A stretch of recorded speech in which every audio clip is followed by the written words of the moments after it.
Well, we finished cutting out our project and we got the pieces all separated, and the next step is going to be to remove the pattern.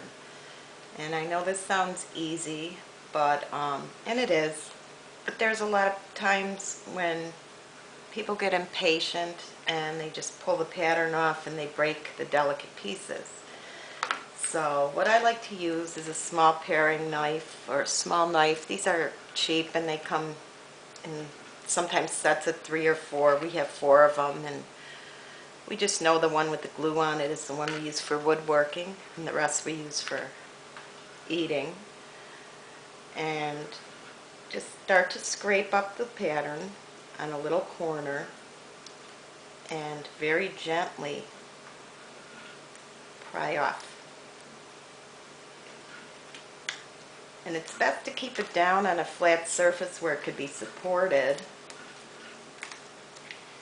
And now you can see where that's where I overlap the blue tape. You don't have to try to get it all at once. It's going to come off the antlers pretty good. When you scrape, you would scrape from a solid part to a fragile part. Don't scrape from the foot or the antler in if you could all help it, because you want to go towards the fragile area and very gently pull the little layers off. Now this blue tape, the painter's tape, leaves very little residue. Somebody asked me about using brown tape, and I've never used it like, I guess, masking tape, but I understand it does have more adhesive on the back. Now here comes the delicate part, are the antlers, and as long as we're holding them down and going very gently and slowly, you can see it bend if I pull, so I'm going to support it and get the piece off. And there's one more little. Now this is why I put the wood in this direction, is because these little tips, if the wood were going horizontally, they'd be more likely to break off. So that's the front of the piece, and we're just about done. Now we can go on to sanding.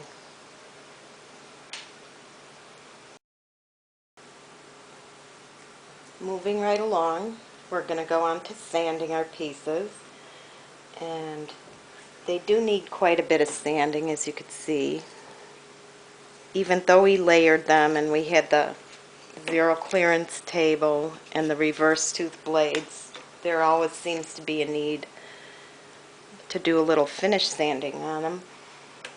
And I actually like to use a 3rd sheet sander, like my Makita one with stuff. Even though this is very delicate, I found one of these little rubber mats at the dollar store.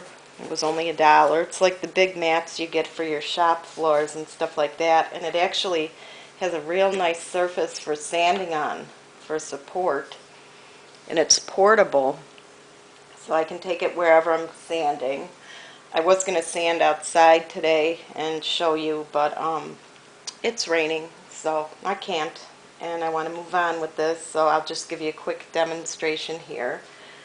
And even though these are delicate, you can use a sander like this on them. The trick that I found that works the best is not to use a very coarse sandpaper. This is 120 grit, and I wouldn't go any more coarse than that, because it'll tend to rip up the edges and pull.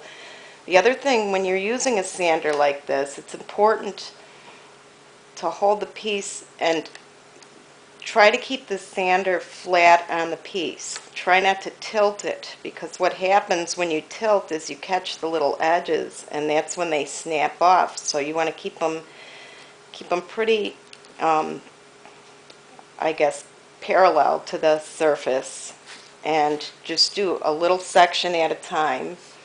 It's going to get loud, so I'm not going to talk. I'll just do a little section because I'm in my kitchen and I don't want sand all over.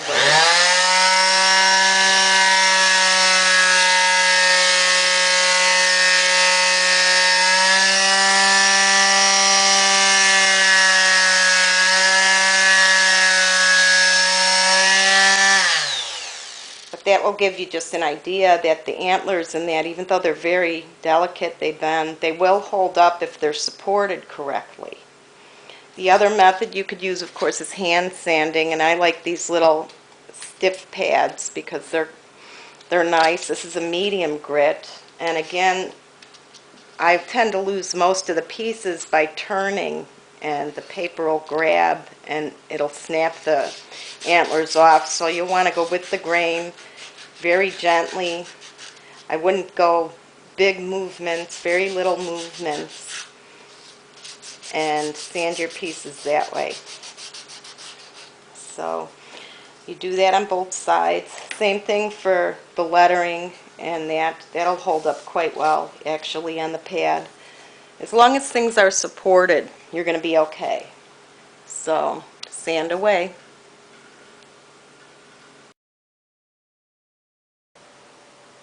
Alrighty, we got everything sanded and it all looks pretty good, and nothing broke, of course. And our next step is going to be finishing.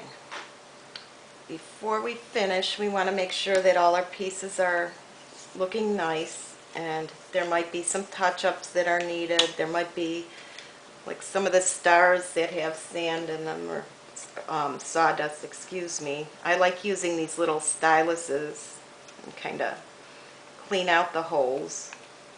They come in all different sizes. This has 2 different sizes on it, and this is another 2, so I mean it helps you clean, make sure your holes look round and everything to look nice.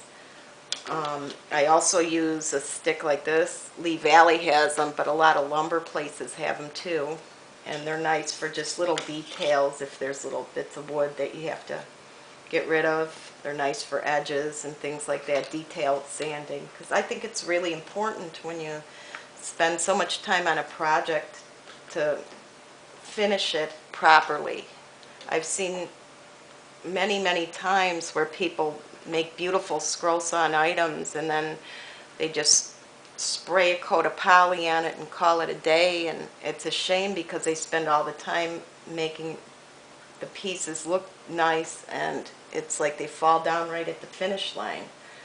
So I think it's important to take time and really finish them properly. And the type of finish I'm going to put on today is just plain old mineral oil, and it's going to be followed by a coat of shellac. And I am going to stain the birch pieces in color with the DecoArt gel stain medium, that's this, and DecoArt colors, just to show a different method to do it. But even though I use the acrylic stain on it, I still put oil on it first. And a lot of people question that, but there's a reason why. I think it makes the sides of the wood look nice. It gives you a nice base to start on, and then I usually just brush the color on the tops of the ornaments and they look great. And yes, it does absorb in, and that's why I kind of want to show you how I do it, because it is possible to put acrylic over oil. It's just a matter of letting it dry enough or absorb enough.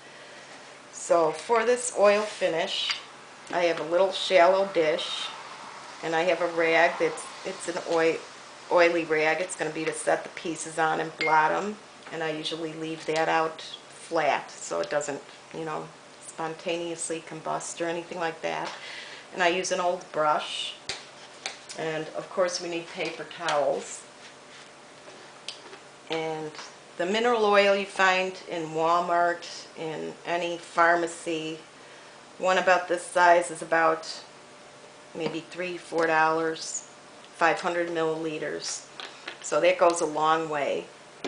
And I like using mineral oil because it has no caustic smell, and it does a job like any other stain would do, I think. And it brings out the natural color of the wood beautifully, and it doesn't hurt my hands. It doesn't, like I said, it doesn't smell. There's no allergies. It's a very clean way to finish things, and I think it gives a nice finish.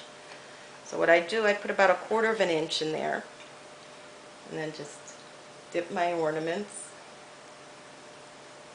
And of course there's a lot, so I kind of just wipe it off. You could use a brush with this, but I'm always careful too with the brush on these little pieces because I've broken pieces like that. Set it on the cloth and then blot it. And it's still pretty wet. I don't know how good you could see, but it's quite wet. And I'll set it up on a cookie sheet. Same thing with the backer. This gets in all the holes really nice. You can see it come through when I push down.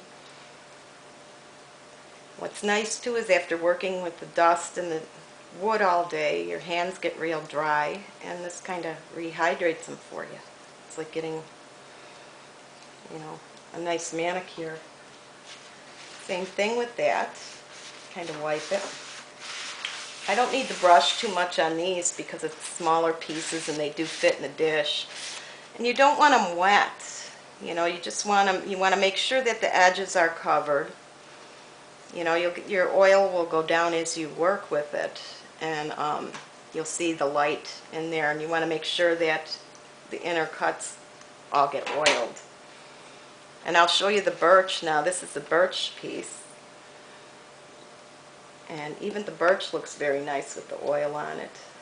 It almost looks like laser cut because the edges darken where the plies are there.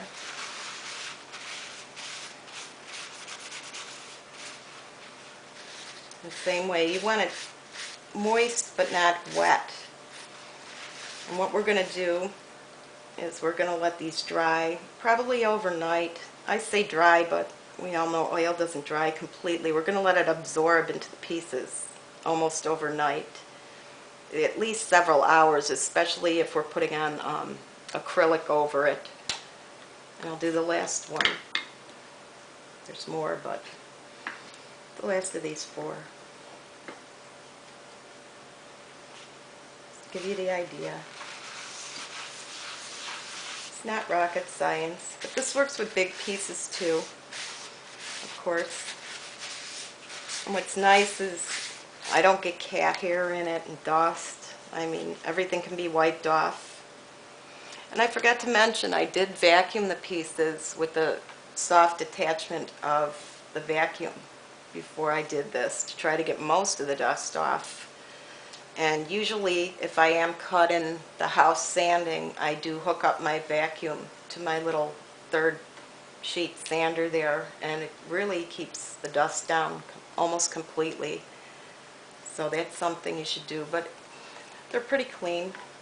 And the oil will kind of take out the, if there's little bits of dust left, they'll fall off or wipe off when you put the oil on them. So I'm sure you get the idea.